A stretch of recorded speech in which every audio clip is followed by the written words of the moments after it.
বাপরে, কি বৃষ্টি কি বৃষ্টি! এই বৃষ্টি যে কবে থামবে কে জানে।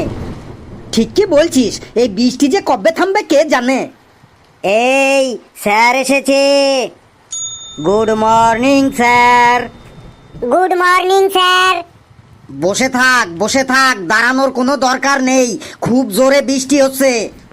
স্যার, আজ এত বৃষ্টি হচ্ছে এত বৃষ্টি হচ্ছে, বৃষ্টিতে আমি তো স্কুলটাই দেখতে পাচ্ছিলাম না।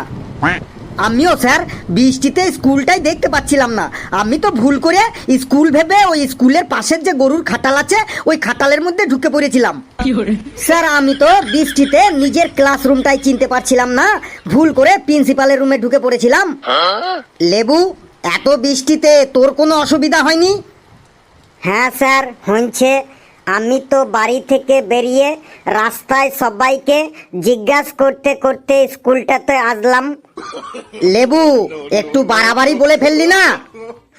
স্যার, যেটো হচ্ছে সেটাই বললাম। স্যার, আমি আমার অসুবিধার কথা বলবো? না থাক, আর কাউকে অসুবিধার কথা বলতে হবে না। এই বৃষ্টি দু একদিনের মধ্যেই কমে যাবে। এবার চুপচাপ বস তোরা, না হলে এমন পেদানি খাবি যে তোরা আর কেউ রাস্তা চিনে বাড়ি যেতে পারবি না। স্যার, একটা ভেরি ভেরি ইম্পর্ট্যান্ট কথা বলবো, আমার কথা শুনবেন? বল, তোর আবার কি কথা শুনি। স্যার, কয়েকদিনের জন্য স্কুলটা ছুটি দিয়ে দিন।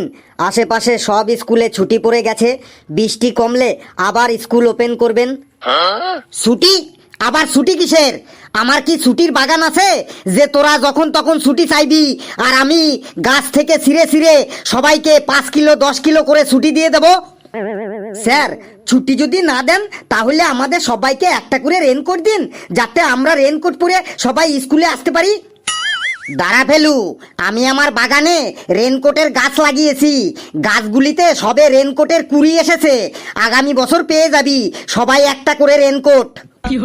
স্যার, যদি ছুটিও না দেন, রেনকোট